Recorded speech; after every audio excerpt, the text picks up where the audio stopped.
Men gazlangan suvman. Pankeyk xamirida oddiy suv o'rniga meni ishlating. Mening pufakchalarim pankeyklarni juda yumshoq va havodor qiladi.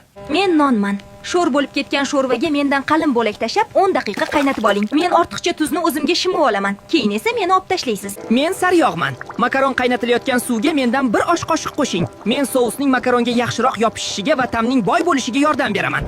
Men qulupnayman. Mening yashil barglarimni yeyish mumkin va ular foydali moddalarga boy. Ularni kesmang. Meni smuzi tayyorlashda butunligimcha blenderga soling. Men go'shtli sharchaman. Meni dumaloqlashdan oldin qo'llaringizni sovuq suv bilan ho'llang. Shunda go'sht qo'lingizga yopishmaydi va men chiroyli dumaloq bo'laman. Men pishirish kukuniman. Tovuq qanotlarini pechda pishirishdan oldin menga bulab oling. Men terini quritaman va u juda qarsildog' bo'lib pishadi. Men tuzman. Agar yog' erga to'kilsa, ustiga ko'p miqdorda seping va bir necha daqiqa kuting. Men yog'ni shimib olaman. Men grek yogurtiman. Qayerda smetana ishlatsangiz, o'sha joyda meni ishlatishingiz mumkin. Ta'mim bir xil nordon, lekin oqsil ko'p, kaloriyam esa kamroq.